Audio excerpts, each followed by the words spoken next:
Tapi kan Pak Luhut, Pak Tito bisa berpikiran seperti itu kan juga bukan tanpa alasan pasti. Yang kuat pasti menemukan banyak bukti yang Ya bukti ataupun rasionalitas karena beliau di sana seperti sinterklas kan. Nah, sehingga kemudian ketika ada apa-apa, ada masalah, mereka menjadi tameng. Nah, yang begitu-begitu mengakibatkan culture yang begitu mengakibatkan kepala daerah rasa aman. apa mungkin APBN dipakai buat begituan, pertanyaan pertama gitu ya. Kedua, kenapa bisa sampai sedetail itu gitu. Iya. Ini niatnya untuk mempermalukan atau gimana sih sebenarnya? Jadi gini ya bahwa Jangan pencegahan, Iya. Boring Mas. Bener, ini kita seru nih. nge-review barang koruptor ini penting. Ini gitu. pasti Penting itu, iya. ini viewers tinggi nih Mas pasti Iya. Mas. Enggak, apalagi misalnya tadi Anda katakan ini. Loh, orang itu yang ku tahu banyak hartanya loh.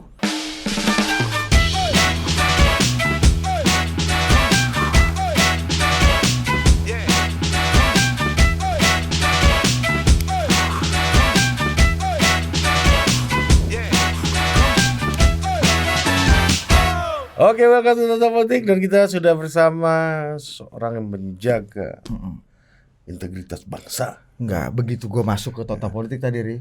Ih, ada OTT nih. Iya. Ono tamu top. Coba lagi. Iya. Mas Nul Gufron, ya, Wakil Ketua KPK. Aduh, kita serem juga Mas. Iya. Menyeramkan gak sih bertemu sama orang KPK ini sebenarnya? Saya kira enggak. Yang menyeramkan itu dari perspektif kalau bermasalah. Kalau nggak bermasalah saya kira Oh, iya. cuin-cuin saja. Mas, tapi kan masalahnya pemain-pemain ini kan nggak tahu juga dia bermasalah atau enggak. Kadang-kadang ini serius loh Mas. Saya itu pernah makan sarapan, ada supermarket di bawah di dekat KPK itu yang sebelah parkiran itu loh. Minimarket, Ada minimarket gitu. Pojok halal itu. Iya. Iya, lagi makan di situ. Ada teman Mas, pemain daerah nih kan. Bro, gua lihat gedungnya kan meteran gua. Gitu ngomong ya. Betul. Jadi Yang bikin gemeteran itu subjektif jadi masing-masing. Kalau ada masalah ya bikin gemeteran juga gitu. oh, jadi kayak ini Mas ya, kalau di rumah itu kalau handphone kita tinggal istri laki di rumah iya. itu kita itu gemeteran kayak gitu rasanya. Walaupun loh. belum tentu ada apa-apa juga dia. Iya. Siapa? Iya. Mungkin juga begitu karena juga merasa ganteng gitu. Jangan-jangan yang menggoda pada saat di rumah gitu. Betul. Kan kita nggak tahu kapan datang. Betul. Kadang-kadang kan kita nih jalan lurus ini kan ya Mas, udah jalan lurus pakai helm, semua motor bagus kan, jaket, diseruduk pula sama bemo di kiri ini kan Mas gitu. Tapi ada satu Ri yang gue surprise tadi Mas Gufron datang ke KPK, datang ke Totpol. Gue datang, loh katanya Mas Gufron udah datang, tapi kok kayaknya sepi banget. Biasa-biasa aja gitu. Nggak ada patwal, nggak ada mobil-mobil maung, Pengawal. nggak ada senjata laras panjang gitu. Kayaknya emang nggak dikawal apa pakai gitu-gitu Mas? Kayaknya banyak pejabat yang pakai pengawalan lebih serius daripada Anda. Ini padahal bahayanya kayaknya nggak sebahaya Anda gitu. Ya tergantung anunya sih sebenarnya. Secara protokoler memungkinkan, tetapi saya memilih tidak lah begitu karena kami ingin serawung lah ya, ingin membiasakan dan bergaul dengan masyarakat biasa saja supaya sekali lagi semangat anti korupsi itu dipahami bukan untuk ditakuti tapi untuk disemangati bersama-sama gitu. Tapi kok protap pengawalannya pimpinan KPK tuh seberapa ini sih Mas? Kalau boleh tahu ya kan? Ya protapnya sama dengan para pejabat yang lain. Jadi ada yang melekat, ada yang kemudian ada yang di rumah, itu biasa saja. Tidak. Tapi kita pilihan sebenarnya bisa menggunakan atau tidak gitu. Oh, nyiung-nyiung gitu segala macam tuh enggak. Ya, saya tidak memilih, tidak ya nanti bikin kebisingan.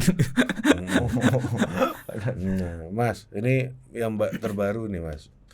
Lagi rame-rame nih di media sosial.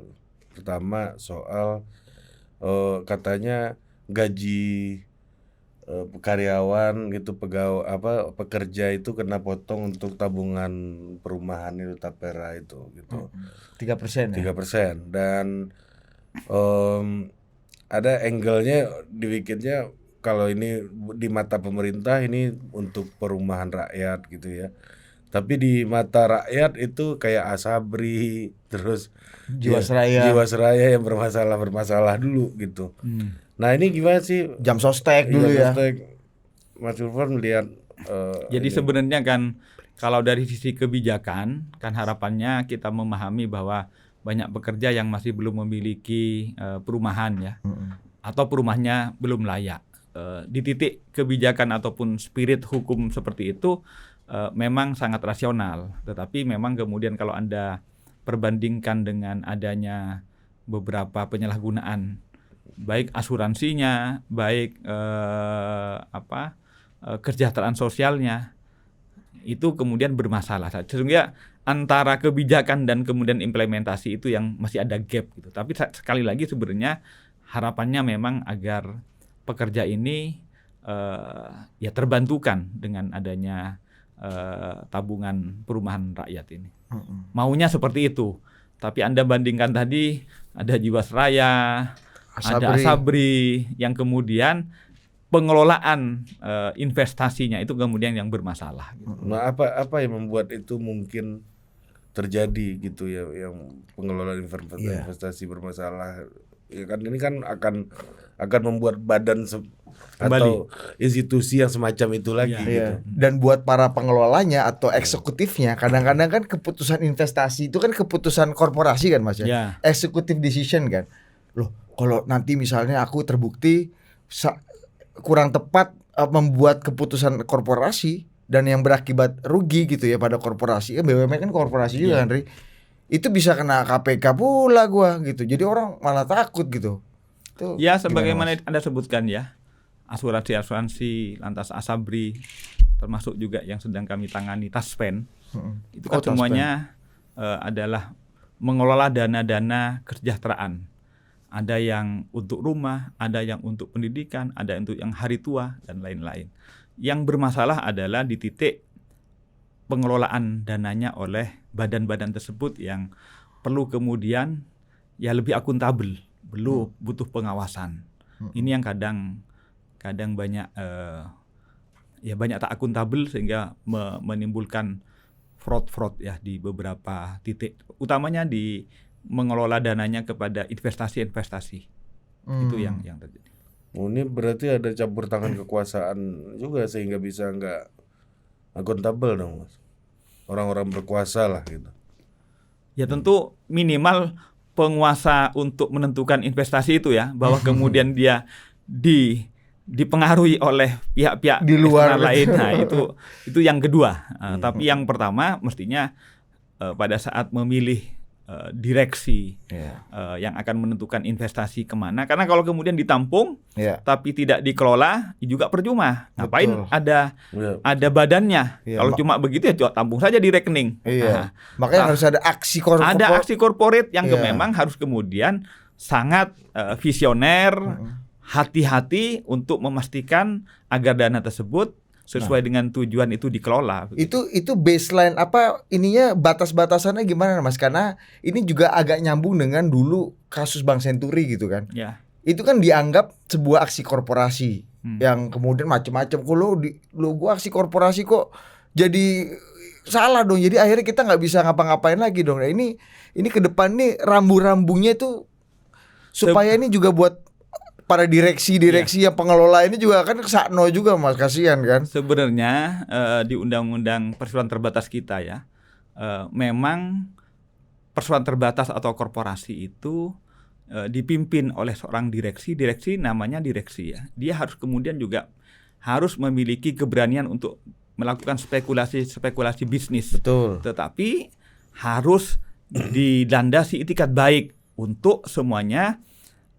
Perhitungan bisnis itu harus kemudian visioner, juga prudent, dan kemudian akuntabel bahwa dia tidak ada kepentingan.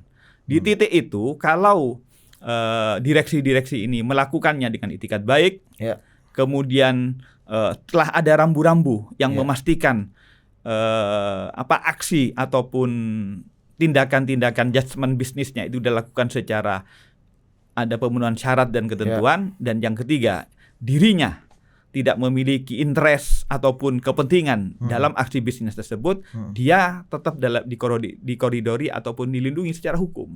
Karena tidak mungkin kita memilih dan membayar seorang direksi kalau tak berani untuk melakukan tindakan-tindakan aksi korporasi. Iya, main aman-aman aja, taruh aja di obligasi kan, maksudnya kan gitu aja, tampung aja kan. Meskipun itu aksi korporasi. Iya, tetapi kan dia kan juga harus memilih. Menghitung-hitung kalau ditempatkan di obligasi, rate-nya ataupun returnnya kecil. Kira-kira keuntungannya seberapa, maka dia harus juga memilih. Kalau ada bisnis yang lebih menjanjikan, itu nggak masalah dilakukan. Asalkan sekali lagi prosedur untuk menentukan itu benar-benar, misalnya ada visible yang study visible yang sudah dilakukan, ada kemudian prosedur misalnya dirapatkan di dewan redaksi dewan direksi, itu harus kemudian dipastikan terlaksana prosedurnya untuk memastikan prudent. Nah, ini kan juga agak mirip, kasusnya juga seperti Pemda-Pemda, Mas. Bupati-bupati, wali kota yang merasa bahwa kalau aku lebih aman itu duit APBD-nya, itu yang sering Pak Luhut juga marah-marah gitu, Pak Tito juga kadang marah-marah. Lu ini dan APBD lu bukannya digelontorkan apa segala macam, tapi ditaruh aja karena mending lebih untung, karena gua nggak ketangkep KPK juga, ya kan, lebih aman, untung ya. Itu berbeda ya. Itu gimana, Mas? Kalau kepala daerah itu diberi kewenangan untuk mengelola uang, memang orientasinya adalah untuk melayani kepentingan publik. Kalau direksi ini entitas privat, harus orientasinya adalah sebesar-besarnya keuntungan. Tapi kalau publik, beda ini ya. Kalau publik jangan mikir untung rugi dulu. Yang penting masyarakat kebutuhannya, layanan publiknya terpenuhi. Itu koridornya. Jangan sampai kemudian tertukar-tukar. Misalnya bupati ataupun gubernur tapi berotak bisnis. Sebaliknya yang ini berotak kepala daerah, itu kan kemudian menjadi rancu gitu. Iya, tapi kalau kata concernnya Pak Tito dan concernnya Pak Luhut soal itu gimana, Mas? Maksudnya karena mereka saking takut jadi akhirnya ditanam aja nih uangnya gitu. Padahal nih harusnya kan di-spending kan, Mas. Sebanyak-banyaknya harus spending kan. Harus dibelanjakan. Kenapa? KPK ini buat mereka nih agak membuat mending tak ini aja daripada tak belanjain ugal-ugalan. Karena APBD maupun APBN itu kan selain fungsi untuk melayani, adalah juga fungsi untuk mendistribusi uangnya supaya kemudian memacu tumbuhnya perekonomian. Nah, ini juga kepentingan publik yang harus diemban dan dijadikan sebagai dasar kepala daerah. Kepala daerah nggak boleh kemudian hanya ngambil aman spending. Kalau ketimbang katanya Anda dibelanjakan, nanti resikonya ada APH termasuk KPK gitu. Yang mending ditanam saja. Tapi yaitu tugas dan fungsi utama kepala daerah untuk melayani kepentingan publik dan menumbuhkan ekonomi nggak jalan. Tapi itu kan poinnya sebenarnya KPK ini dianggap sebagai penghalang dari pembangunan kan sebenarnya itu. Jadi gimana menurut Mas? Malah sebaliknya. Jadi KPK itu sebenarnya adalah kami hanya seandainya Anda main sepak bola, tidak boleh kemudian playmaker, lantau striker ataupun kemudian penjaga gawang dan lain-lain diam saja. Anda harus bekerja. Kami di luar kotak.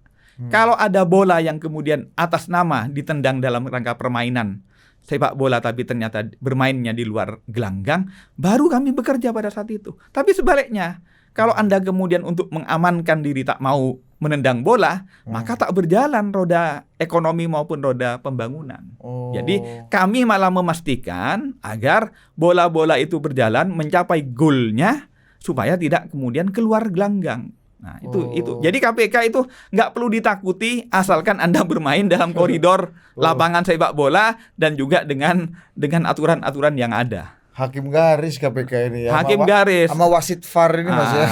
Begitu. Jadi sebaliknya kami ini memastikan agar bola yang dikirim dan ditendang antara dari penjaga gawang sampai ke striker itu mencapai gol. Nah. Tapi kan Pak Luhut, Pak Tito bisa berpikiran seperti itu kan juga bukan tanpa alasan pasti yang kuat. Pasti menemukan banyak bukti yang bukti ataupun rasionalitasnya Pak Luhut ataupun Pak Tito karena kemudian di lapangan mengakibatkan ketakutan. Ketakutan atas resiko-resiko. Yaitu ketakutan atau resiko-resiko itu akan timbul kalau ternyata bermain di luar lapangan. Tapi kalau bermainnya di dalam lapangan, pasti kemudian akan mencapai gol dan golnya akan kemudian diapresiasi ataupun disahkan. Sebaliknya, kalau bermain di luar lapangan mencapai gol pun pasti kemudian salah begitu.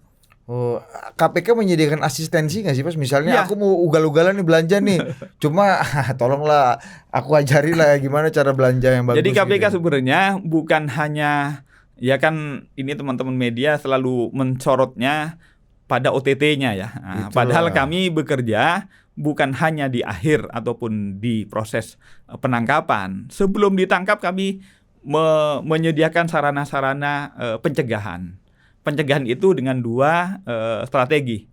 Sistem tata kelola keuangan dan kewenangannya dipandu bahkan didampingi ya. Tetapi pendampingannya bukan kemudian pelaksanaan. Pendampingan secara sosialisasi. Itu agar sistem tata kelola uang dan tata kelola kewenangan tidak disalahgunakan. Itu nggak ada biaya jasa konsultasinya? Tidak ada. Tidak perlu honor. Dan yang kedua, dari sisi personal, kita juga kemudian ada program namanya Kedeputian Pendidikan dan Peran Serta Masyarakat. Jadi yang satu, agar sistemnya tak bisa dikorup. Kalau yang kedua, agar orangnya yang menjabat jabatan-jabatan pengelola ataupun yang berwenang melakukan kelola kewenangan keuangan dan kewenangan itu tak mau korupsi. Itu sudah kami lakukan. Ya. Tapi karena KPK instansi di pusat, SDM-nya sedikit, tentu kami masih sedikit demi sedikit ya. Tapi OTT masih tetap masih sering terjadi kan. Harusnya kalau pencegahan itu KPI-nya tercapai, OTT itu kan pasti akan angkanya turun kan Mas? Ya, jauh jadi menurun. Kami pandang itu sebagai sebuah indikator yang holistik ya. Kami mencegah secara personal supaya tidak mau korup, sistemnya juga kami benahi supaya tidak bisa dikorup. Memang harapannya agar tidak korup. Tapi Anda katakan tadi kok masih ada OTT? Iya, itu menunjukkan bahwa pekerjaan-pekerjaan kami belum menyelesaikan semuanya. Karena sekali lagi bidangnya layanan publik dan juga strukturnya dari pemerintah pusat ke daerah itu besar, sementara SDM kami sedikit. Tentu itu berjalan secara ya evolutif ya, tidak bisa kami langsung. Kalau kata Pak Luhut kan OTT itu kan ya kampungan lah kau, gitu-gitu kan Mas. Ini kan menyelamatkan duitnya katanya kecil, OTT ini. Sementara kalau kata Pak Luhut, misalnya digitalisasi itu yang justru malah membuat preventif ya. Penyelamatan uang negara bisa ratusan triliun, ribuan triliun gitu. Gimana Mas? Iya benar. Jadi sesungguhnya artinya kami setuju bahwa ya seperti kita COVID kemarin lah ya, ataupun Anda punya penyakit gitu. Lebih baik Anda tidak perlu kemudian berobat sampai ke rumah sakit ketika misalnya kanker sudah stadium berapa gitu ya. Kami berharap sejak mulai ada tanda-tanda mulai sakit, mulai cek darah, mulai kemudian olahraga, makan, kemudian istirahat yang cukup, itu kemudian tentu akan lebih memberikan efek pencegahan dan menghindarkan pada kerugian negara yang lebih besar. Itu kami sepakat gitu. Tetapi kalau sudah terjadi, ya kita sudah ada term ataupun cara-cara membenahi orang, membenahi sistem, tapi tetap kejadian ada yang korup, tetap kami kemudian harus tangkap itu. Untuk apa? Untuk memastikan bahwa program-program cegah yang sebelumnya kami lakukan, kalau masih nakal kami tangkap loh begitu. Jadi harus dipandang sebagai sebuah. Tapi ada negosiasi nggak sih KPK dan orang misalnya ya, lu kalau gua temuin lagi gua tangkap loh. Kasih early warning ya maksudnya. Gua udah tahu nih ya kan. Iya, lu udah tahu semua nih. Kalau lu masih main nih, gua kasih kesempatan seminggu buat beresin. Kalau lu masih ini, gua tangkap. Ada kayak gitu nggak sih? Ada nggak sih Atau Mas? mau merayakan sirkus. penangkapan itu gitu loh. Karena Nah, buat kami media itu sirkus yang bagi asik kami juga OTT itu. Mas. bagi kami early warning-nya itu atau peringatan dini itu cukup dari kami melihat dan menilai dalam sebuah layanan publik kalau remang-remang artinya itu tak jelas. Misalnya Anda mau ngurus perizinan usaha, tak jelas waktunya. Masuk hari ini, kira-kira kapan Pak keluarnya? Mungkin sebulan, mungkin 2 bulan. Kalau sudah mungkin itu tanda remang-remang. Tak jelas syaratnya, tak jelas biayanya. Kalau sudah ada remang-remang begitu, kami pastikan resiko korupsinya sudah tinggi. Itu yang kami sampaikan. Tidak boleh kemudian kami sudah ketemu, loh kamu sudah ketemu ya. Ini saya peringati, nggak boleh diulangi, nggak begitu kami. Jadi memberi peringatannya dari gejala. Anda misalnya, ya contohnya sakit, contohnya sakit, nggak perlu kemudian Anda sampai jatuh, kemudian harus diamputasi, misalnya diabetes gitu ya. Cukup dari cek darahnya saja ini sudah 300. Anda dalam kondisi berbahaya, segera gitu. Obati. Kalau tidak diobati, besok kami pasti akan tangkap. Ada contoh kasus nggak Mas yang pernah terjadi? Ya, di beberapa tempat kan kami, misalnya ya, kami ini prosesnya mulai proses pilkada. Bupati-bupati sebelum terpilih dan kemudian dilantik menjadi bupati, masa kampanye kami datang ke mereka. Kami sampaikan peta-peta kemudian potensi-potensi yang sudah terjadi sebelum-sebelumnya. Dan kami sampaikan, kalau kemudian masih terjadi, kami tangkap. Nah, Mas, aku ngerti pertanyaan Ari nih. Itu kan preventif normal ya, Mas. Ya. Maksudnya edukasi, literasi gitu-gitu kan. Normal aja, itu memang harus dilakukan. Cuma gini Mas, misalnya, oke, let's say nggak ke orangnya, tapi ke bagian pengawasan di kementerian atau KL-nya. Misalnya nih, ada di kementerian A, wah udah kelihatan nih, barang-barang ini nih terpantau nih. Mungkin nggak KPK bersama mengantisipasi dengan berkoordinasi dengan irjennya gitu. Gue nggak nanya itu gue. Oh enggak. Ini interpretasi saya. Misalnya kalau misalnya langsung yang dia tanya, yang ditanya maksudnya, kalau dapat orang pertama kali, apakah kemudian dia kasih ampunan untuk kemudian memperbaiki? Oh gitu nggak? Gue kasih waktu nih. Karena lu udah. Atau misalnya gini Mas. Kami sampaikan tadi, ya pokoknya kayak gitu. Indikatornya kalau sudah remang-remang. Pasti itu remang-remang itu potensi korup. Ya contohnya begini deh. Contohnya yang paling gampang ya. Kalau di sebuah sistem layanan publik masih butuh calo. Artinya dia tidak mudah, dia berbelit-belit, dia tidak pasti. Lurus apa terakhir pakai calo? Apa ya? Terakhir pakai calo. Di tempat yang bercalo artinya korup masih. Ada. Bisa semua juga seperti itu kayaknya. Calo kamu adalah melihat peluang. Pengusaha yang baik, entrepreneur. Tapi gini Mas, izin kan kalau ke orang nggak mungkin. Aku peringati Ari, lu udah ini ya, gue udah pantau nih. Itu kan nggak mungkin lah KPK melakukan gitu, meskipun ya mungkin bisa aja. Ya, kalau kata Mas Gufron nggak mungkin. Mungkin saja, tetapi dengan indikasi adanya sistem yang tak berkepastian, tak berkemudahan, tak aksesibel oleh semua orang. Dia ngomong kayak gitu, tapi ada KPI prasyaratnya untuk ngomong kayak begitu. Misalnya Mas, lebih oke lagi sama irjennya.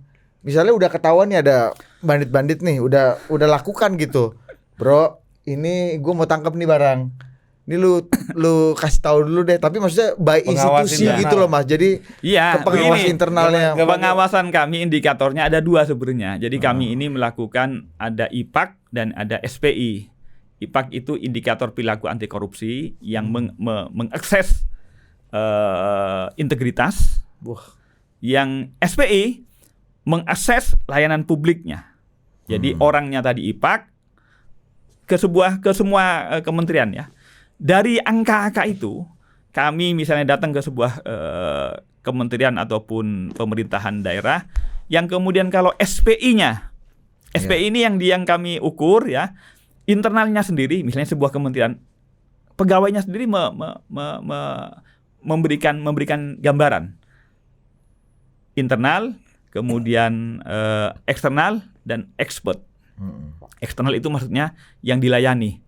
Kalau dari gambarannya saja angka SPI-nya itu menunjukkan masih tidak bagus, berarti di situ secara tata kelola pelayanan publiknya masih tidak bagus. Itu kan cara formal Mas. Cara-cara yang informal nggak mungkin ya Mas lakukan ya. Ya Dinda, itu. angkat telepon Dinda, kau peringatkan ini barangmu ini. Gitu-gitu nggak mungkin Mas. Ya? Tidak ada kalau begitu. Oh. Gitu. Nah, ini satu lagi nih isu yang juga penting gitu, Mas Gufron. Soal ini KPK ini juga sama kayak kementerian juga, pimpinannya dicokol. Oh iya, lupa gua. Iya kan? Gimana sih hari ini ketika sebuah lembaga yang bertugas untuk memastikan integritas penyelenggara negara gitu, itu tapi juga ada persoalan integritas di pimpinannya gitu. Iya. Ya sebutlah Pak Firly kemarin kan. Iya. Ya. Sebelumnya kan ada juga Ya. Bu Lili misalnya Iya. yang dapat Nah, ini ya itu gimana sih Ethics. untuk memulihkan. ya dalam Memastikan mempengaruhi kepercayaan orang-orang juga tentang apa yang dilakukan KPK, atau kayaknya lebih gampang ngadepin KPK yang bermasalah ini nih gitu. Iya. Atau jangan-jangan aku tambahin dikit Mas. Jangan-jangan di dalam juga gua nggak percaya juga main Intera Iya, gitu. iya. Di luar dan di dalam ini Ya, problemnya jadi. kami itu membangun KPK agar terjaga, kemudian terlindungi, itu juga dengan menanamkan integritas yang lebih ketat ya. Kami tidak akan kemudian membangun KPK dengan mengkultuskan pada person-person tertentu.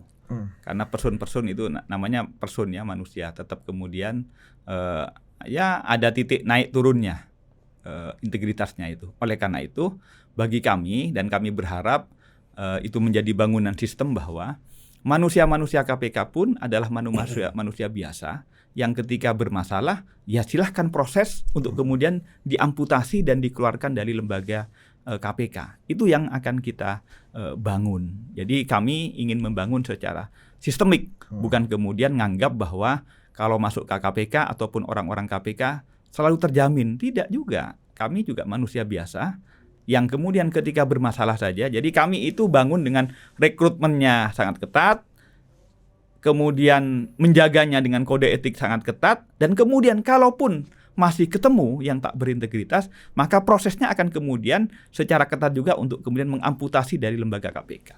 Itu yang kami ingin bangun KPK secara institusional, bukan kemudian Anda nganggap manusia-manusia KPK kemudian semuanya para malaikat yang Kan dulu kayak gitu image-nya. Iya. KPK yang dulu.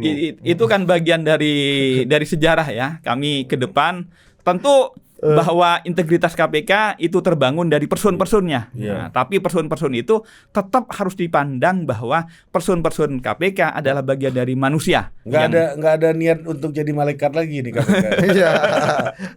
Enggak, maksud saya begini. Iya kan asik juga Mas kalau ada malaikat. Yang harus kita pandang sekali lagi, kita memilih dengan cara yang ketat, membangun sistem secara ketat, tapi harus juga dipahami bahwa tetap manusia yang tetap memungkinkan ada salahnya. Kalau salah kita proses secara lebih berintegritas supaya keluar dari tempat kami. Akhirnya banyak yang nyambung-nyambungin gini Mas. Ini usaha Mas Gufron kemarin beberapa waktu lalu judicial review di MK ini Bos. Yang nambah umur setahun ini Bos ya kan. Mas Gufron berusaha untuk itu dikabulkan, nambah lah ini ventilatornya tambah nih, jadi umurnya setahun nambah di pimpinan KPK.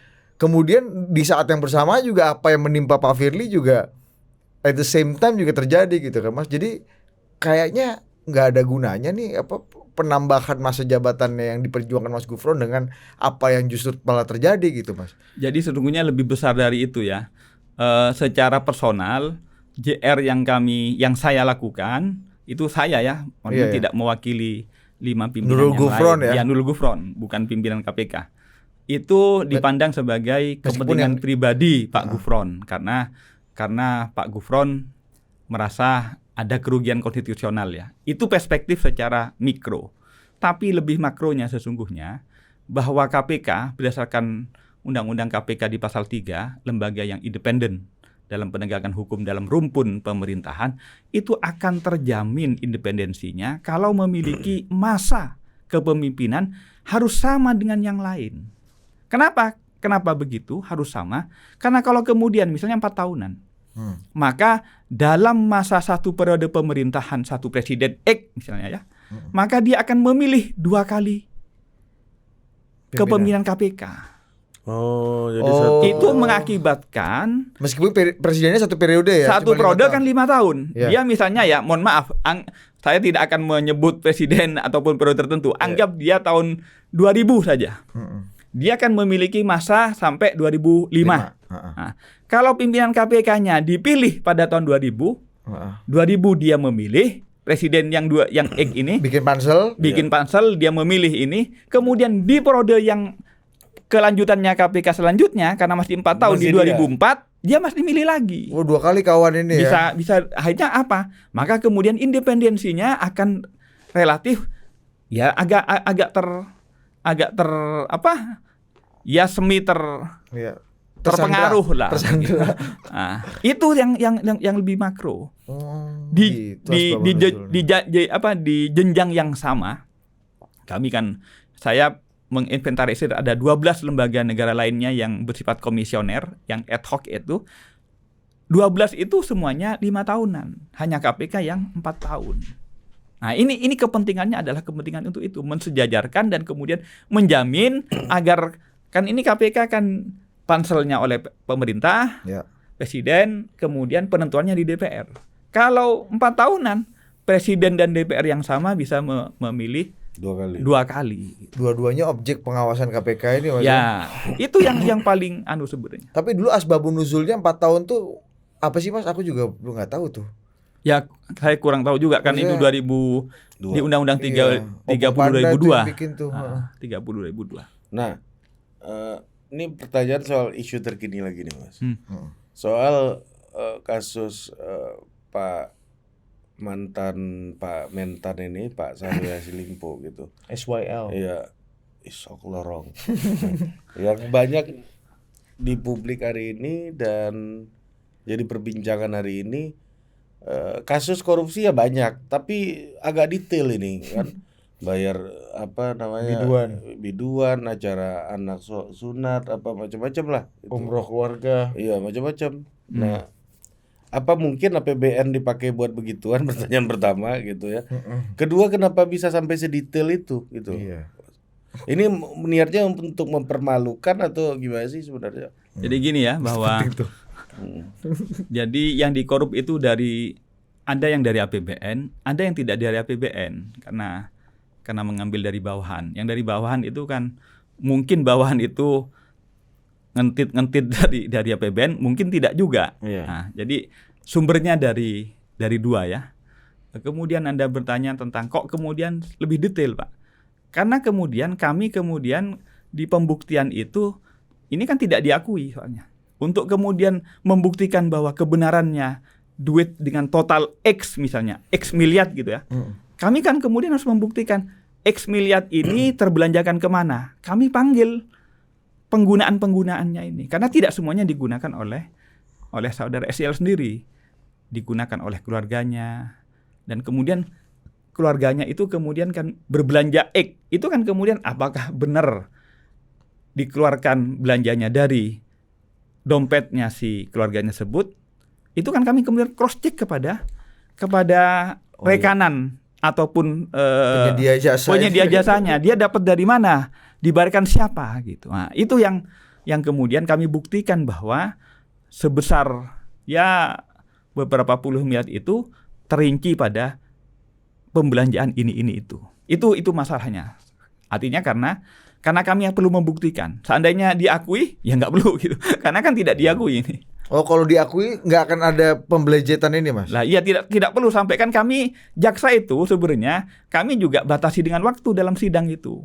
Tapi kalau kemudian dalam batasan waktu itu kemudian si terdakwanya tidak mengakui, maka kami punya beban atau tanggung jawab untuk membuktikan sampai kepada bahwa akumulasi X rupiah tersebut itu terinci dalam beberapa hal yang terbuktikan di sidang. Itu sampai sedetail apa bisa diusut sama KPK tuh? Ya sampai kemudian berapa yang kami estimasikan dikorup, maka sebesar itu kami punya tanggung jawab untuk membuktikan bahwa ini benar sejumlah ini. Yang dalam tuntutan ini misalnya angkanya 30 ya, misalnya, tidak 30 itu yang 30 itu kemana saja, buktinya mana begitu. Di luar itu bukan tanggung jawab KPK. Bukan, ya kami kan memiliki tanggung jawab untuk membuktikan sebagaimana kami dakwakan. Mas, tapi pejabat-pejabat ini kan gara-gara ini kan jadi agak takut juga. Maksudnya mana yang betul-betul hak saya? Kan saya juga pengen hal-hal kecil-kecil ini kan pengen juga diberesin lah gitu kan. Ini koridornya gimana sih Mas? Kayak misalnya ada dana operasional itu kan juga apakah juga harus jadi lebih hati-hati lagi nih soal hal-hal kayak gini gitu Mas.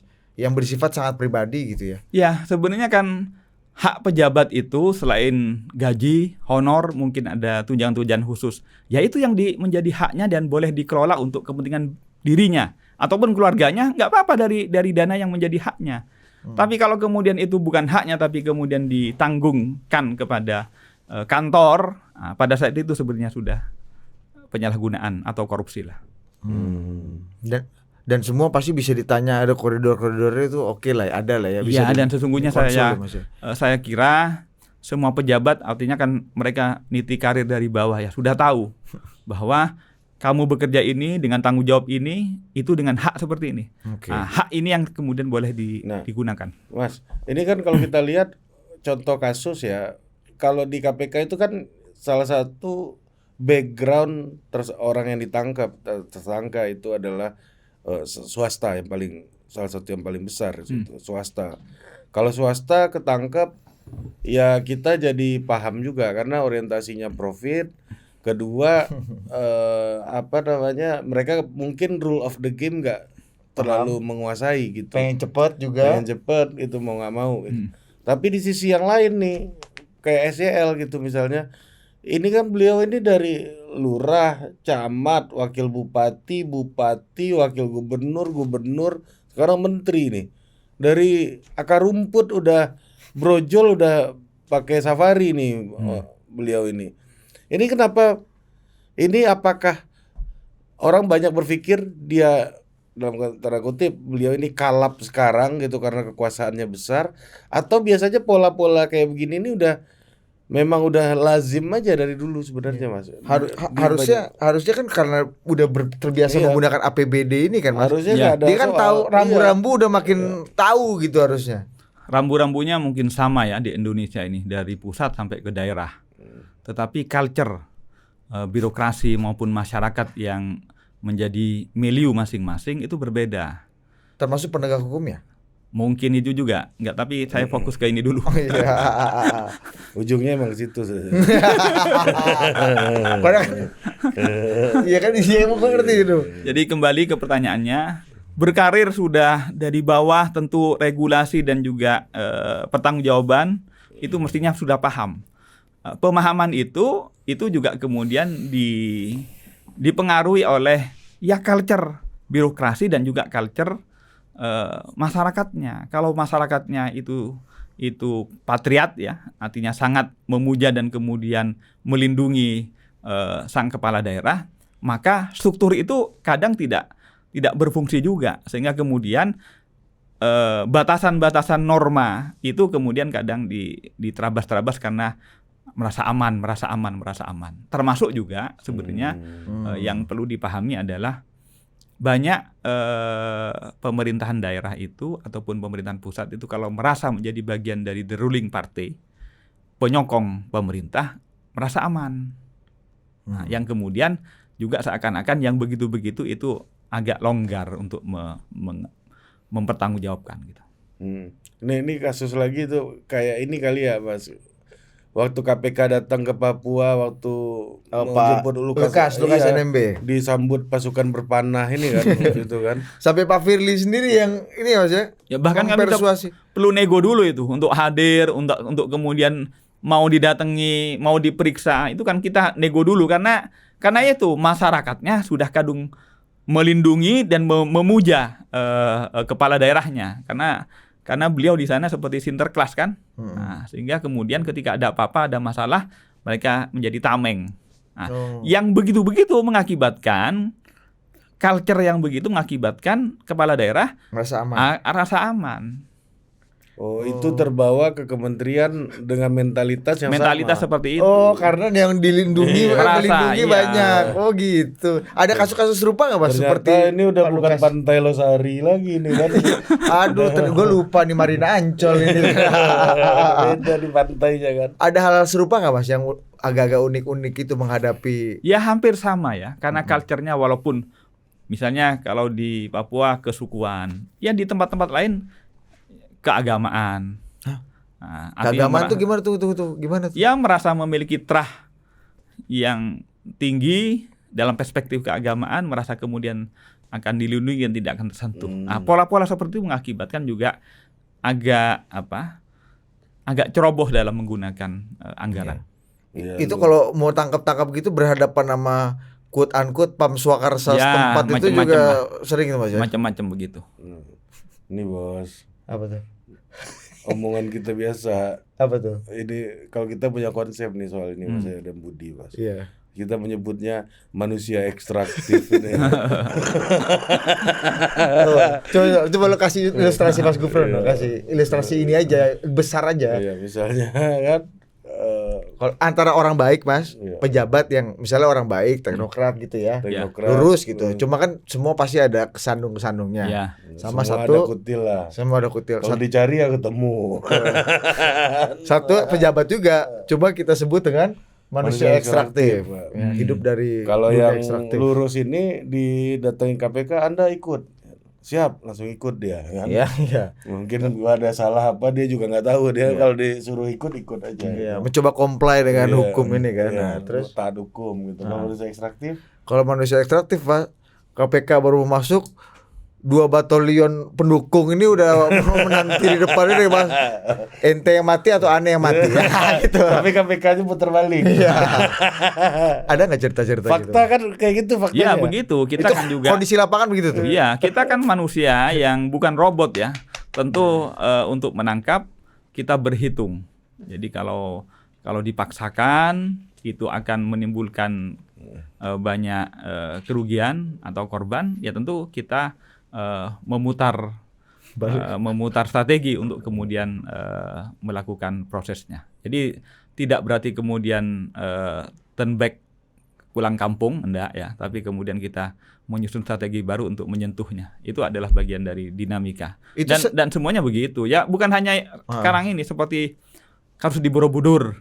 Nah, kan pernah 2018 kalau nggak salah itu. Ya pada saat Lukas NMB kan kita pada saat itu sudah mau ditangkap, tapi teman-teman kami penyelidik pas itu kena bogem dari beberapa pengawalnya. Itu kan bagian cara-cara kemudian kami memutar kembali gitu. Itu yang kadang-kadang bikin kasus jadi tertunda-tunda nggak sih Mas? Maksudnya jadi mangkrak, kalau dianggap mangkrak gitu atau tertunda Ya bukan terus mangkrak ya, tetapi kemudian Iya. tertunda Hold. untuk kemudian maju. Artinya kami harus mundur dulu untuk kemudian maju. Itu buying time lah itu ya. Buying time mereka ini. Ya tentu kemudian mencari momen yang memungkinkan untuk dilakukan penangkapan. Tapi nggak mungkin ini Mas, nggak mungkin. Udahlah kita stop aja nih, ngeri nih kita bisa terbunuh kita yang malah terancam ini. Ujian terupdate itu ya pada saat kami melakukan penangkapan kepada Pak Lukas ya. Di situ sebagaimana Anda tadi ketahui, itu pengawalnya bertahan tiap harinya itu sekitar 300 orang mengawal rumah pribadi beliau. 300 orang. 300 orang dari dengan pasukan. KPK berapa ya datang tim Mas? Ya kami bersama-sama pengamanan dari daerah ya di Brimob tempat. Berapa? Misalnya dibanding 300 Mas Gufron punya tim berapa? Enggak, kita tidak sedang memperhadapkan secara jumlah. Nah, tapi kita alutsista bos. buying time-nya itu dengan dibiarkan dulu untuk kemudian kan kami pada saat keluar kemudian beliau makan di resto, itu waktunya ya kan, iya. waktu lengah. Iya. Oh jadi itu yang kadang-kadang bikin kasus jadi terhold atau tertunda gitu Mas. Ya, salah satunya itu. Kalau soal Harun Masiku ini tertundanya kenapa Mas? Ya kita memang infonya kami sudah beberapa tempat ya tidak sebutkan di mananya, tapi sudah ada sekitar 7 kali dapat info, tapi pada saat didatangi memang kosong. Ya mungkin infonya entah bocor atau apa, yang jelas di beberapa titik yang kami dapat info masih kosong gitu. Ada gosipnya udah meninggal katanya Mas. Ya itu, kalau gosip kami belum, yang jelas kami belum dapat kepastian. Kalau ada kematian ya memang mana mayatnya kan gitu. Oh, oke. Mas, tapi gini Mas, dalam beberapa wawancara ya, ada satu wawancara lah, saya nggak sebut, Anda juga udah tahu lah, bahwa ini Harun Masiku ini diperlarut-larutkan sebagai sandera politik gitu. Nah itu anggapan tuh gimana Mas? Ini tersandra karena sebagai sandera politik Yang lah. ngomong siapa? Ada nanti wawancaranya lah. Nah, takut lah Jadi gue kalau siapa yang ngomong? Lu yang Kal- mancing. Tahu lah Anda. Kalau KPK tidak dalam bermain menyandra ataupun jadikan alat sandera secara politik ya. Kalau memang ada info, termasuk dari teman-teman media, nggak usah disebutkan di sini setelah ini gitu. Kalau ada info. Mana ada kita. Nggak sampai ilmu kita masih. Jadi nggak mungkin KPK jadikan sandera gitu lah ya. Maksudnya menjadikan sebuah kasus itu sebagai sebuah sandera politik, atau tidak ada. KPK dimanfaatkan oleh orang yang berkepentingan untuk menyandera seseorang untuk Ya. Jadi dengan suatu kasus. saya pastikan kalau Anda dapat info ataupun ada info sekarang, kami terima dan kami akan tidak lanjuti sekarang pun gitu. Kalau memang kalau nggak ada info, jadi itu untuk membuktikan bahwa kami tidak mau jadi alat politik dan tidak akan memperalat sebagai instrumen. Jadi kalau politik. misalnya dapat info dan terbukti ada di situ, langsung tangkap itu Mas. Cokok Boleh, langsung. nggak apa-apa. Jadi dimanapun kalau sudah DPO, Anda dapat info, gerebek saja. Setelah ketangkep, jadi kalau takutnya kan Anda kan kemudian setelah dapat info ke KPK Bocor. mungkin bergerak lagi gitu, bisa bocor. Nah, sudah tangkap saja dulu. Setelah ditangkap, lapor ke kita akan tidak lanjuti. Ya, karena ceng-cengan di kalangan warung kopi ini Mas, termasuk kawan saya ini, Taufik ini, karena suka ceng-cengan ala ini KPK ini cari Harun Masiku ya sus. Iya. Ya makanya saya takut mau berteman dengan dia gitu. Iya, aku pun juga takut Mas. Ya, nggak bisa. Jadi ya bukan karena nggak mampu ya Mas ya, maksudnya bukan masa gini aja ente nih itu. ya kan. Ya kami perlu merapikan ya. Di beberapa titik yang sudah kami tanda tangi masih kosong. Jadi gimana prosesnya Mas sampai sekarang tuh, apa yang dalam kasus itu, apa yang upaya yang udah dilakukan KPK sebenarnya? Karena orang menganggap KPK nggak mampu, yang seperti Budi bilang tadi, progresnya pun nggak kelihatan gitu Pak. ya. Jadi tentu ceng-cengan. Iya. Ya. Jadi bercandaan gitu. Karena kalau sebagaimana Anda sampaikan tadi bahwa ini seperti menjadi alat sandera politik ataupun menjadi instrumen politik. Ya, karena itu mungkin sehingga mengakibatkan upaya-upaya kami masih ada kendala-kendala itu. Ada backup politika atau memang lihai kabur dapat informasi aja atau gimana sih? Atau ke Ya, depan info, ini akan ada atau peningkatan maksudnya Atau timnya KPK yang bocor kan? Dia kan punya orang di KPK, kita kan nggak tahu gitu. Ya itu kan mungkin salah satu yang harus kami benahi lah gitu. Ini jawaban paling aman Mas Gufron dari tadi nih. Nah Mas, yang ini nih. ini yang saya dari dulu penasaran Mas. Apa tuh? Ini dari dulu nih, anggaran KPK itu APBN berapa setahun? Sekarang sekitar 1,3, tapi 1,3 kan? ada AA-nya ya, ada afirmasi adjustment ya. Jadi ada pemotongan sekitar berapa? 7%. 7% ya. Bukan dipotong tapi di hold ya gitu. Nah, AA. Tapi itu berlaku untuk semua kementerian. nah ini Mas, pertanyaannya, biaya untuk 1 kali OTT itu berapa sih budgetnya Mas?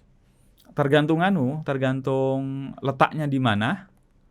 Kan kita kalau Jabodetabek saja tentu murah-murah saja. Iya. Tapi kalau seperti kemarin ya, mohon maaf seperti Lukas NMB, kami melibatkan banyak pihak, Vendornya banyak personal, Iya. bahkan kemudian kami perlu sewa pesawat, itu bisa 1,2 M.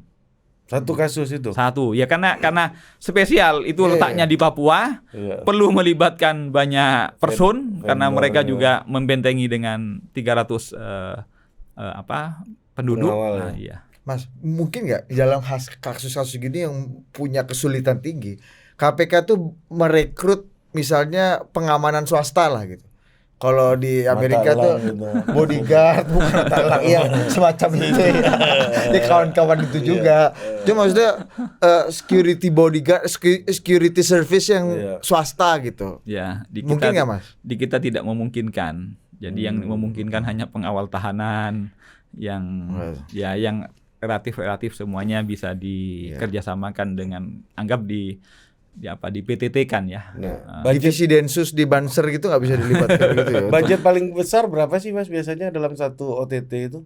Yang pernah Mas Gufron tahu? Ya yang ini saja yang paling besar karena 1,2 M. Iya, karena itu melibatkan banyak orang, posisinya di Papua Jauh. dan di sana juga penerbangannya kan sedikit sehingga kita untuk cepat itu harus kemudian kontak pesawat khusus gitu. Ini untuk tahu budget OTT ini KPK transparan nggak Mas? Kami diaudit dan kemudian dilaporkan ke BPK ya. BPK tiap tahun melakukan. Jadi karena kan ada tuduhan, misalnya yang diselamatin cuman 500 juta gitu, misalnya biaya OTT-nya 1,2 misalnya gitu. Gitu Mas. Ya. Lebih mahal yang ongkos produksi ini ya. Kalau dari pegawai di kantor saya kayak gitu saya pecat Mas. Iya. Lukas ini kami hampir nih. di Lukas ini sebagaimana saya sampaikan cost-nya sekitar 1,2, tapi yang sudah kami sita kan ada 2 ya. Ini udah disita nih ya. Yang sudah disita sekitar 70 M. Oh, margin gede. Jadi margin gede. Jadi 1,2 dapatnya, jadi umpannya 1,2 gitu. Ikannya dapat 70 yang M lebih. tekor juga ada kan pasti kan. Banyak kan. Ada juga yang tekor kan pasti kan. Ada juga yang begitu. Karena kan begitu ya. Begini ya. Kami nangkap kan asumsinya kan anak-anak asumsinya segini loh Pak gitu. Tapi ketika dapat ternyata hanya segini Pak. Ya mungkin juga begitu juga. Kan pada saat sebelum kejadian itu kan belum memastikan. Mas sama satu Mas. Ini Mas Rumbasan itu sekarang KPK punya ini nggak sih Mas? Hak mengelola. Aku jujur nggak mengikuti Mas, mohon izin banget. Barang-barang sitaan ini nggak sih Mas, ketika harus dilelang itu KPK bisa melakukan pengelolaan sendiri atau lewat? Karena kita pengen nyari mobil-mobil murah yang bagus juga nih Mas. Banyak tuh Rubicon banyak tuh. Ada beberapa. Trennya lagi Rubicon lebih banyak. Yang paling paten apa Mas sekarang? Karena yang menjadi kesenangannya koruptor kayaknya mobil-mobil mewah. Tapi ketika dijual biasanya agak turun kan. Gitu. Pasti ya, kalau dijual naik kan. Mangga 2 Mas ya kan. Rampasan dan sitaan KPK sekarang ada di gedung Rubasan KPK di Cawang, Jalan Dewi Sartika. Oh itu spesial. Oh di situ. Jadi Anda kalau mau lihat barang-barang, lihat itu bisa Mas. Seberang jalannya rumah nenek saya tuh Mas. Seberangan ada hadapan. Mas itu gosipnya kata orang yang udah pernah belanja di situ. Bos, ini kayak lu belanja di barang-barang duty free bos katanya. Harga miring. Itu ini. Kita nih bisa akses nggak sih Mas? Di sana itu. Karena Kevin ya teman sekali kita suka belanja, Mas bilang lu jangan belanja di mall. Di sana mulai mobil sampai sepeda motor, yang paling banyak properti sebenarnya. Ada perhiasan itu emas, lantas ya barang-barang mewah seperti tas Hermes dan lain-lain ada. Itu bisa ngajuin kredit nggak Mas? Itu ada. Iya. Jadi ya itu gimana sih prosedurnya gimana Mas? Maksudnya apakah manusia orang-orang biasa kayak bisa, kami ini? Orang umum harus tahu, Pak, pengen tahu barang-barang yang mau disita KPK apa saja, lihat dulu. Baru kemudian kalau ada barang yang Anda minati, tanya jadwalnya kapan dilelang. Ini ngecek. Lihat gitu bisa Mas? Boleh. Ngecek ke tempat langsung. Iya. Ada e-commerce-nya, Tokped gitu ada. Juga ada. E-commerce nggak ada Mas? Enggak, kita tidak belum. Tapi kalau di webnya ada ya. Tapi kemudian ada barang-barang katalognya. Ada. Cuma ada. detailnya tentu kemudian perlu hanya foto mungkin ya 3 foto tiap objek ya. Boleh juga nih Mas. Mantap juga. Tampak depan, tampak. Oh gitu ada ya? Gue baru paten juga nih. Termasuk ada keranjang kuningnya nggak Mas? Tes mesinnya. Apa? Keranjang kuningnya nggak ada. TikTok apa? Gitu. Kita baru tahu nih Jadi Mas. saya mari nih Mas misalnya nih mau belanja lah kita misalnya itu bisa. Malah kami ini go show aja bisa itu Mas. Kan supaya naik atau harganya masih bagus, tentu Harus kalau lebih cepat. peminatnya lebih banyak Dan harus lebih cepat. lebih cepat Karena supaya tidak maintenance kan. Itu lelangnya, sistem lelangnya kayak gimana Mas? Maksudnya kita barang-barang itu. lelangnya menggunakan KPNL. Jadi nanti di aksesnya di KPNL. Jadi KPK tidak bisa melelang sendiri.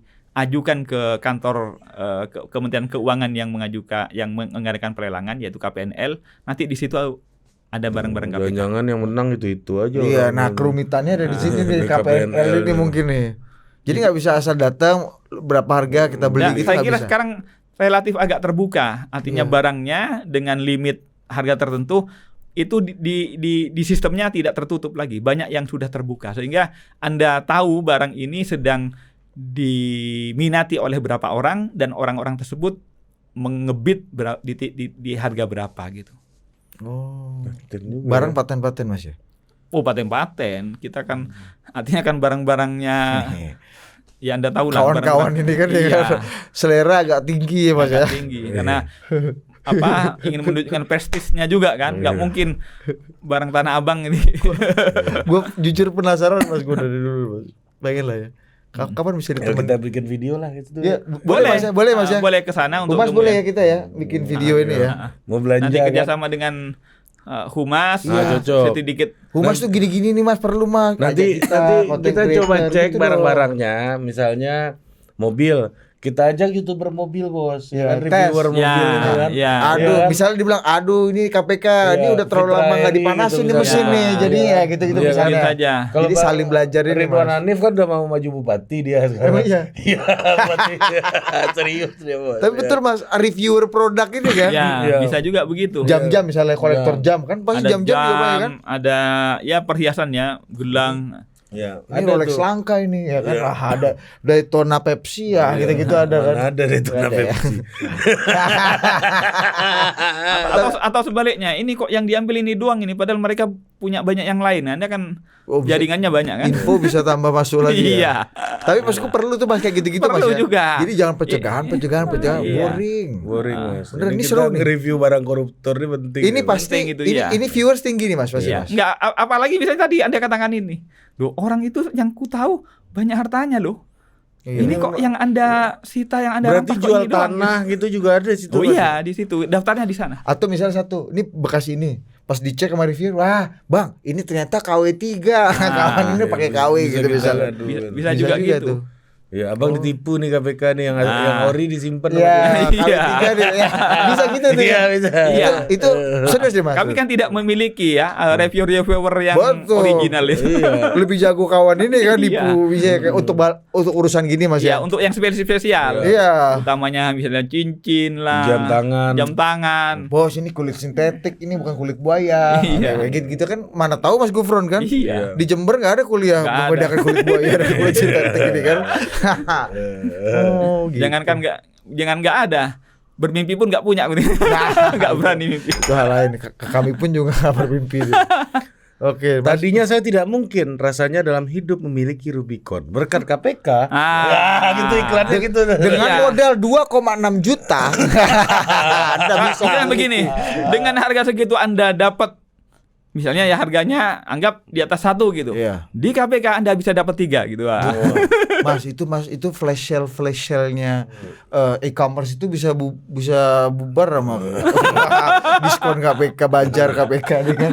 Bazar murah. Kita KPK begini tuh bazar murah. Garage sale. Gitu dong Mas, sekali Mas izin nih Mas. Mantap. Ya, Seru ya, tuh ya, Mas. ya, ya. Daripada barang nggak pernah Lu dipanasin. kenapa mobil. jadi konsultan KPK? Bukan gue karena gue pengen beli. Siapa tahu harga miring gitu Lu loh. duit lu ya. Bukan Ri, ya ada Coba lah. ada lagi. Tanya. Mas ini yang terakhir lah Mas nih. Ini yang paling baru. Ini kurang elok kalau aku nggak tanya soal ini. Ini agak tegang-tegang sikit lah Mas Gufron sama Dewas KPK ini kan. Terakhir juga persoalan PT UN, masalah etik Ya. ya ASN. Ini tegangnya udah agak serius nih Mas kalau Iya. kita lihat. Serius apa Tapi sedikit? seriusnya udah selesai kayaknya. Nah itu update Mas. Itu gimana ceritanya sih Mas? Berapa harus Anda dihukum sih sebenarnya sama Dewas ini Mas? Ini bukan pada. Dan Anda laporin Dewas tuh Mas ke kemana Mas? Anda lapor ke Jadi ini saya polisi ya? mempersoalkan bukan di titik materi ya, tapi pada urusan formilnya. Jadi ada sebuah peristiwa di tanggal 15 Maret. Kemudian di SCL maupun Kasdi kan yang menjadi saksi itu Pak Kasdi ya, yang saya telepon. Saya nelpon Pak Kasdi 15 Maret. Kemudian ada laporan ke KPK itu di Desember 2022. 15 Maret 2022, Desember 2022 ada laporan masuk. Baru kemudian berproses, September atau Oktober 2023 dia tersangka.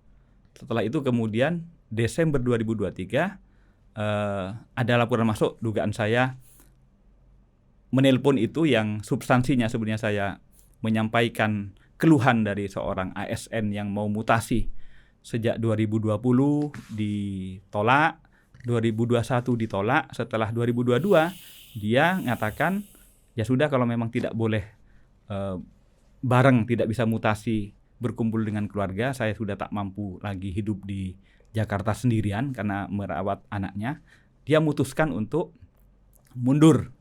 Nah, pada saat mundur itu kemudian diproses. Jadi orang tuanya, mertuanya yang kemudian komplain menceritakan keluhannya kepada saya. Yang kemudian tanggal 15 Maret itu saya telepon ke Pak Kasdi. Sebelum telepon itu saya diskusi dengan Pak Alek. Pak Alek ada yang begini-begini. Alex Marwata. Alex Marwata pimpinan. Pak Alek mengatakan pastikan bahwa pemohonnya itu memenuhi syarat Pak Gufron. Kalau memenuhi syarat silahkan sampaikan keluhannya kepada Irjen PLT Irjen. Jadi pada saat itu Kasdi Sekjen tapi juga PLT Irjen. Kementan. Itu yang terjadi. Maka kemudian setelah saya telepon tentang keluhan itu, saya hanya pertama satu kali nelpon itu, kemudian setelah kemudian tiba-tiba diproses oleh Pak Kasdi, dia kemudian menyampaikan, Pak, memenuhi syarat dan kami tidak lanjuti proses mutasinya. Begitu saja 2 kali telepon, saya sebelumnya nggak kenal. Itu anunya ya, materinya. Nah, karena kemudian dilaporkan itu tanggal 8 Desember 2023, kejadiannya 15 Maret 22, ada laporan TPK-nya Desember 2022. Jadi mestinya 15 Maret sampai ke 16 Maret 2023 sudah expired. Maka kemudian ketika saya pertama diklarifikasi tanggal 28 Februari, saya sampaikan pada saat itu, ya saya baru tahu juga bahwa kejadiannya, artinya saya sudah lupa ya, baru diingatkan tanggal 15 Maret. Saya sampaikan bahwa berdasarkan pasal 23 Perdewas nomor 4 tahun 2021, bahwa laporan atau temuan itu dinyatakan daluarsa sejak setahun sejak terjadinya atau sejak diketahuinya. Nah, perdebatannya tentang menafsiri terjadinya dan diketahuinya. Dalam perspektif saya, diketahuinya itu diketahui oleh pelapor.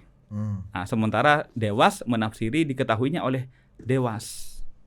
Nah, di titik itu ini sebenarnya perdebatan hukum gitu. Nah, saya nganggap itu sudah daluarsa. Dewas mengatakan nanti saja buktikan di persidangan. Nah, itu yang kemudian sampai saya menganggap Dewas tak memiliki legal standing. Kemudian Dewas merasa buktikan saja di persidangan Dewas. Saya menganggap tindakan pemeriksaan oleh Dewas itu adalah tindakan yang melampaui wewenang. Karena dia berwenang tapi waktunya sudah lewat. Nah, itu yang kemudian saya laporkan ke PT UN. Dan kemudian PT UN kemarin telah memutuskan untuk meminta agar Dewas menunda. Nah, jadi seluruhnya ini adalah perdebatan hukum ya. Dan ini penting, perlu menurut saya. Sekali lagi bukan hanya kepentingan saya pribadi, tapi nanti akan berlaku bagi semua insan KPK. Karena kan tafsir tentang kapan daluarsa itu dihitung di kasus ini kepada saya. Tapi nanti untuk yang akan datang akan kemudian berlaku bagi semua insan KPK dalam menghitung kadaluarsa. Logikanya begini, Anda minum ini ya. Ada daluarsanya kan, entah teh, entah kopi. pertanyaannya, daluarsa itu dihitung dari tanggal produksi pabrik Atau pada saat Anda nerima di meja. Kalau ternyata misalnya diproduksi 20 tahun yang lalu, tapi disuguhkan pada hari ini kopinya kepada Mas, kalau dianggap kemudian terhitungnya kadaluarsa sejak nyampe di meja, sampai di meja laporan Dewas, maka kapanpun diproduksi, masih dianggap hangat ini. Iya. Padahal mungkin dulunya kopi, 20 tahun yang lalu kopi, tapi sudah nyampe saat ini, sudah jadi racun. Sudah jadi tidak menyehatkan atau bahkan merugikan bagi tubuh kita. Nah, itu perdebatan tafsir terhadap peraturan Dewas tentang daluarsa. Jadi saya menganggap bahwa harus dihitung namanya produk itu ya sejak terjadi ataupun diketahuinya harus diketahui oleh pelapor, bukan diketahui oleh Dewas. Kalau kemudian diketahui oleh Dewas, yaitu nggak akan pernah ada berkepastian. Namanya daluarsa itu membatasi keberlakuannya. Kopi itu tetap hangat dan tetap menyehatkan kalau masih dalam batas waktu yang ditentukan. Tapi kalau sudah disuguhkan benar hangat gitu ya, tapi sudah 20 tahun yang lalu, bisa sudah kemudian tidak menyehatkan. Nah, ini penting menurut saya, dan ini bukan hal yang ya bagi kami dunia hukum menjawab ataupun gugat-menggugat dalam kerangka mencari kebenaran adalah dialektika yang harus dianggap biasa dan menyehatkan. Tidak dianggap hal yang saya melawan lah. Ya, konfliktual itu nggak ada lah. Ya, kontraproduktif lah. Ya, semuanya ini menyehatkan, semuanya ini membangun agar KPK dan keberadaan Dewas itu menjadi bagian obat pengawal marwah KPK. Kenapa harus dilaporkan ke pihak ketiga, Mas? Karena saya secara pribadi sudah lisan sudah, tertulis juga sudah. Bahkan ketika sidang digeber tanggal 2, saya juga sudah mengajukan permohonan penundaan, tapi tetap lanjut gitu. Jadi yang penting begini, mari nikmati prosedur dan juga fasilitas penyelesaian konflik ini sesuai koridor hukum. Ini dianggap biasa, jangan kemudian melawan, menentang, kemudian nggak ada ini di dunia hukum itu. Beliau menegakkan hukum dengan kewenangannya biasa. Saya pun kemudian menjawab dengan upaya-upaya hukum yang saya lakukan. Itu juga hal biasa. Nanti kita nikmati hasilnya gitu. Oke. Secara substansi, tapi Anda merasa nggak problem, Mas? Secara substansi ya? Iya, sekali lagi gini. Bahwa kok Anda berkontak dengan... Secara substansi apa yang saya lakukan itu sama dengan prosedur bisnis Jaga Go ID. Jadi kami memiliki namanya Jaga Go ID, itu adalah aplikasi untuk menampung keluhan dari masyarakat. Ini paling agak terkenalnya ketika COVID. COVID ini kita akan menyediakan bansos, menyediakan untuk tenaga kerja dan lain-lain ya. Kalau masyarakat merasa ada tetangganya layak tapi tidak nerima karena tidak terdaftar, itu kita kasih platform untuk melaporkan ke KPK menggunakan Jaga Go ID dengan SMS, dengan email dan lain-lain. Kemudian kami meneruskannya kepada kementerian yang berwenang. Begitupun yang saya lakukan. Bahwa yang saya lakukan bukan kemudian karena teman, bukan karena bantu, tidak. Sebagai saya ceritakan ya. 2020 dia mohon, 2021 dia mohon, ditolak dua kali. Maka kemudian setelah mentok baru dia komplain, artinya menyampaikan keluhannya. Kalau dia niatnya minta bantuan Pak Gufron agar dimudahkan, sejak awal 2020-2021 dia sudah kontak saya. Dia tidak. Dan itu sudah disaksikan di persidangan. Saya ke pemohonnya tidak kenal. Nomor teleponnya aja nggak tahu. Jadi sifat bantuan dan sifat menyalurkan komplain itu berbeda adalah timingnya. Kalau saya kemudian membantu, masnya minta, Pak tolong ini izinnya supaya dimudahkan. Dari awal dia sudah niat minta bantuan Pak Gufron. Saya sudah tolong titip Mas ini gitu kan. Ini enggak, dia berjalan secara normatif, secara prosedural, 2 kali tidak memenuhi, padahal alasannya adalah kenapa kok mutasi tidak dipenuhi, akan mengurangi SDM. Nah, ibunya tanya, kalau mutasi mengurangi SDM tidak dibolehkan, kok mundur boleh? Kan sama-sama mengurangi. Itu yang kemudian dia bertanya-tanya. Dan itu juga yang saya sampaikan. Pak, ada keluhan begini, mohon diperhatikan. Dan jawabannya Pak Kasdi pada saat itu menyampaikan kepada saya, siap Pak, kami akan cek dulu ke bawah. Begitu. Dia tidak kemudian mengatakan, ya kami bantu. Tidak ada begitu. Jadi apa yang saya lakukan sama dengan platform jaga yang sudah dilakukan oleh KPK gitu. Nah, sudah begitu gitu. Dan tanya sudah. Saya tidak kemudian diberikan sesuatu atau bahkan kemudian dijanjikan, Pak, kalau sukses Bapak segini gitu. Nggak ada itu. Dan jadi bagi kami, dan saya saya tidak kecewa ataupun kemudian menyesali, enggak. Bagi saya ini adalah sejarah yang harus dilewati untuk memperkaya proses penegakan etik. Iya. Dan nanti apapun hasilnya ini bisa jadi presiden atau jurisprudensi bagi semuanya. Govern presiden. Iya, jadinya baru Mas. Kalau di bola tuh ada Bosman rules. Nah, ini ada govern presiden. Oke, terima kasih Mas Gufron. Mas Gufron. Ya, sampai jumpa lagi di Total Politik berikutnya.